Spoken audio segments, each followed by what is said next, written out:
Puji Tuhan, kembali lagi berjumpa dengan saya, Samuel Barani.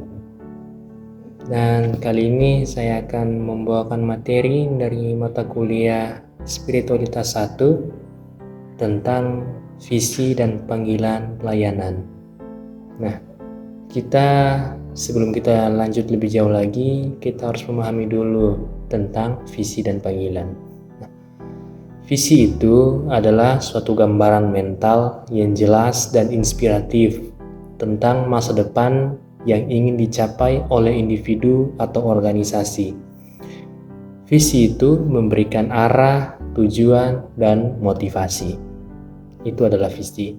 Nah, panggilan dalam artian yang sederhana berarti orang yang dipanggil untuk bekerja, ajakan, atau undangan.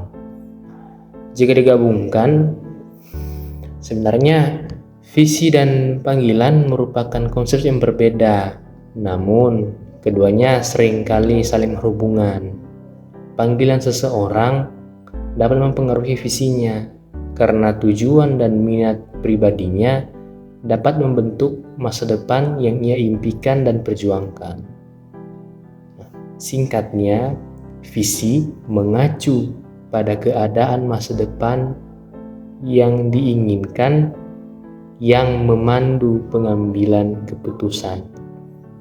Sementara panggilan mengacu pada tujuan dan semangat yang mendalam yang mendorong individu untuk menempuh jalan tertentu. Nah, bersama-sama mereka dapat memberikan arahan dan motivasi baik dalam kehidupan pribadi maupun profesional. Jadi visi dan panggilan ini sebenarnya konsep yang berbeda ya, tapi kedua ini saling berhubungan. Nah, mengapa kita harus menemukan visi dan panggilan kita? Yang pertama, menemukan panggilan menolong kita menjadi orang yang sangat berguna. Nah, di dalam kitab 1 Korintus 12 ayat 14-18 dikatakan demikian. Karena tubuh juga terdiri dari satu anggota, tetapi atas banyak anggota. Andai kata kaki berkata, karena aku bukan tangan, aku tidak termasuk tubuh. Jadi benarkah ia tidak termasuk tubuh? Dan andai kata telinga berkata, karena aku bukan mata, aku tidak termasuk tubuh. Jadi benarkah ia tidak termasuk tubuh? Andai kata tubuh seluruhnya adalah mata, di manakah pendengaran? Andai kata tubuh seluruhnya adalah andai kata seluruhnya adalah telinga, di manakah penciuman? Tetapi Allah telah memberikan kepada anggota masing-masing secara khusus suatu tempat pada tubuh seperti yang dikehendakinya. Nah, apa hubungannya dengan menemukan panggilan? Nah, saya sudah sebutkan tadi, menemukan panggilan menolong kita menjadi orang yang sangat berguna. Nah, setiap manusia itu mempunyai kelebihan yang berbeda-beda. Nah, menemukan panggilan berarti seperti anggota-anggota tubuh tadi berbeda-beda, namun semua itu ada fungsinya. Nah, demikian juga dengan panggilan. Kita mempunyai kelebihan masing-masing, dipanggil untuk melayani Tuhan di suatu tempat. Nah, kita melengkapi apa yang kurang di tempat sana. Jadi saling melengkapi. Menjadi orang yang berguna karena saling melengkapi satu dengan yang lain. Nah, yang berikut, menemukan panggilan menolong kita menjadi orang yang tidak merusak. Dalam kitab 2 Tawarik 26 ayat 16-19 dikatakan, setelah ia menjadi kuat, ia menjadi tinggi hati sehingga ia melakukan hal yang merusak. Ia berubah setia kepada Tuhan Allahnya dan memasuki bait Tuhan untuk membakar ukupan di atas mezbah pembakaran ukupan. Tetapi Imam Azaria mengikutinya dari belakang bersama-sama 80 imam Tuhan, orang-orang yang tegas. Mereka berdiri di depan Raja Uzia dan berkata kepadanya, "Hai Uzia, engkau tidak berhak membakar ukupan kepada Tuhan. Hanyalah imam-imam keturunan Harun yang telah dikuduskan yang berhak membakar ukupan. keluarlah dari tempat kudus ini, karena engkau telah berubah setia. Engkau tidak akan memperoleh kehormatan dari Tuhan Allah karena hal ini. Tetapi Uzia dengan bokor ukupan di tangannya untuk dibakar menjadi marah. Sementara amarahnya mulut terhadap para imam, timbullah penyakit kusta pada dahinya di hadapan para imam di rumah Tuhan dekat mezbah pembakaran ukupan. Nah, jadi Raja Uzia ini dia adalah seorang raja, namun dia mengambil alih apa yang menjadi tugas seorang imam. Nah, itu sebenarnya tidak boleh. Tugas seorang imam hanya boleh dijalankan oleh seorang imam, tidak boleh raja campur tangan, tidak boleh ambil alih. Tapi Uzia melanggar itu.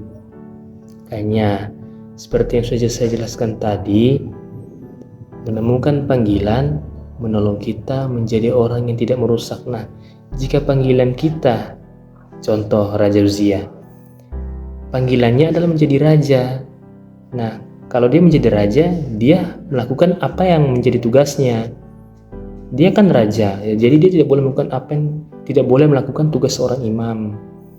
Jadi jika seandainya Uzia adalah seorang imam, maka dia melakukan panggilannya, yaitu membakar ukupan.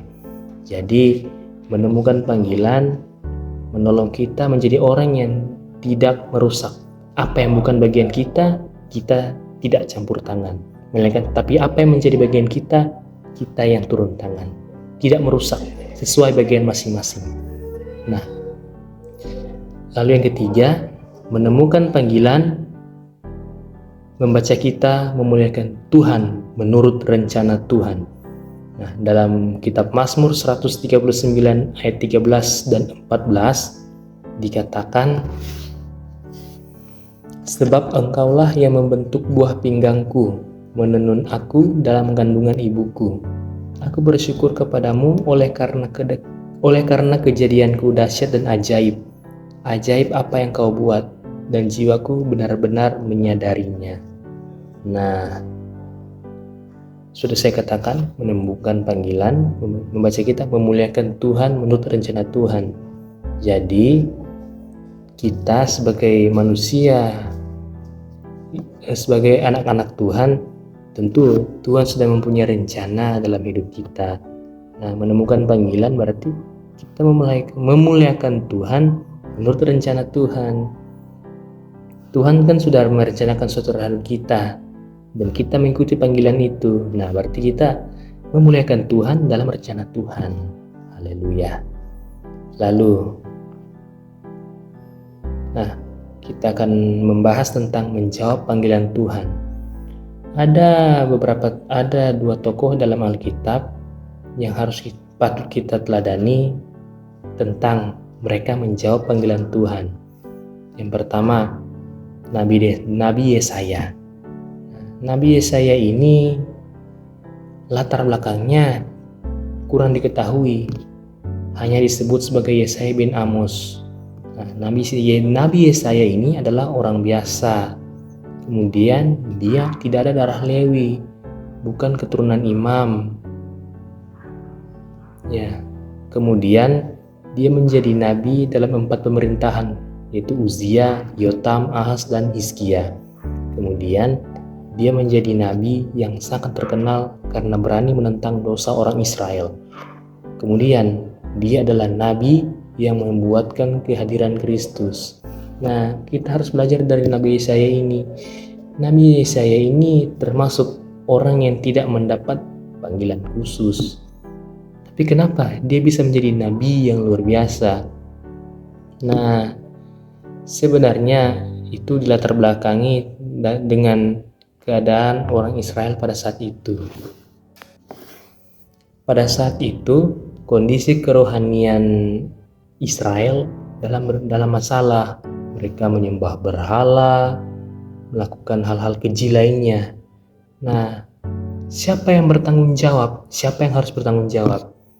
Raja seharusnya bertanggung jawab, karena orang Israel ini mengikuti apa yang dilakukan rajanya. Jika rajanya condong kepala dewa lain, maka orang Israel akan melakukan hal yang sama. Jadi raja seharusnya bertanggung jawab. Kemudian imam-imam juga seharusnya bertanggung jawab. Tapi pada kenyataannya pihak yang seharusnya bertanggung jawab tidak melaksanakan tanggung jawabnya. Mereka seperti masa bodoh, tidak peduli. Nah, disitulah Tuhan bertanya, siapa yang harus kuutus? Siapa yang harus kuutus? Karena raja dan imam tidak mau bertanggung jawab. Nah, di saat itulah Yesaya menyerahkan diri kepada Tuhan. Pakailah aku Tuhan. Nah, karena itulah Yesaya diutus menjadi nabi yang hebat. Nah, dalam kondisi inilah muncul panggilan Tuhan. Siapakah yang harus kuutus? Nah, ini tidak ada paksaan ini. Yesaya mengajukan dirinya, utuslah aku Tuhan. Ini tidak ada paksaan. Yesaya menyerahkan dirinya atas niatnya sendiri. Nah, kita harus belajar dari Nabi Yesaya ini.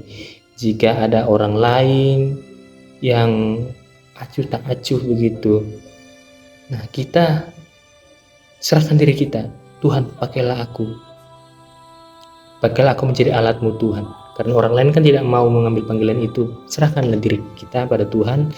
Tuhan, pakailah aku, maka Tuhan akan mengutus kita. Seperti Nabi Yesaya ini. Ya. Kemudian yang kedua, belajar dari panggilan Bapak Abraham. Nah, panggilan Abraham ini bersifat progresif. Abraham awalnya adalah seorang biasa tinggal di Haran, tapi Tuhan memanggilnya untuk keluar dari tempat tinggalnya untuk pergi ke tempat yang dia sendiri belum tahu, Abraham sendiri belum tahu. Nah, dalam Kejadian 2 ayat 1 dan beberapa ayat berikutnya dikatakan, berfirmanlah Tuhan kepada Abram, pergilah dari negerimu dan dari sanak saudaramu dan dari rumah bapamu ini ke negeri yang akan kutunjukkan kepadamu. Kemudian ayat 6, Abram berjalan melalui negeri itu sampai ke suatu tempat dekat Sikem, yakni pohon terbantin di More. Waktu itu orang Kanaan diam di negeri itu. Ayat 7, ketika itu Tuhan menampakkan diri kepada Abram dan berfirman, aku akan memberikan negeri ini kepada keturunanmu.